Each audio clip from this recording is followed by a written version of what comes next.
家有德國寶，生活冇煩惱。今次入伙專家帶大家嚟到將軍澳廣明苑，廚房、客廳櫃同走廊嘅衣櫃都係我哋負責嘅。有興趣就記住留意住我哋啦。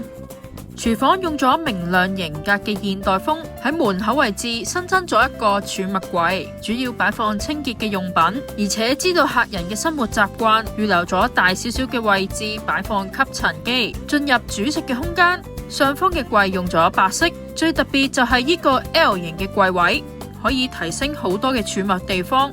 另外，抽油煙機用咗德國寶嘅 RDC。我哋再往下面睇一睇，下方嘅櫃預留咗電磁爐嘅散熱位，旁邊亦設計咗拉籃，仲好貼心咁預留咗擺放垃圾桶嘅空間。而櫃嘅下方亦都加設咗燈帶，提升照明嘅效果。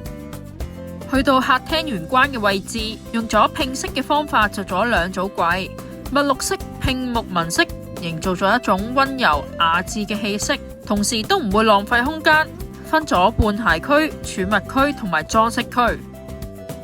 首先鞋櫃方面係一個懸空嘅櫃，提升咗空間感。旁邊大櫃嘅換鞋區背面就用咗條子做特色牆，同鞋櫃嘅條子互相襯托。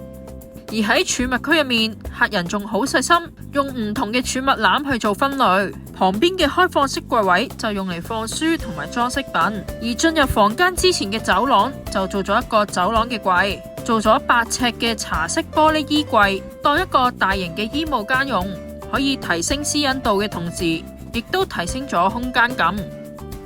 如果想知道更加多家居上嘅建議或者設計，可以繼續留意住我哋嘅 channel， 又或者去我哋銅鑼灣、九龍灣、土瓜灣嘅德國寶陳列中心查詢更多。德國寶 Sipwater 國際權威飲用水專家，即熱即飲又環保，同樽裝水講拜拜啦！德國寶係 Sipwater 港澳總代理。German Pool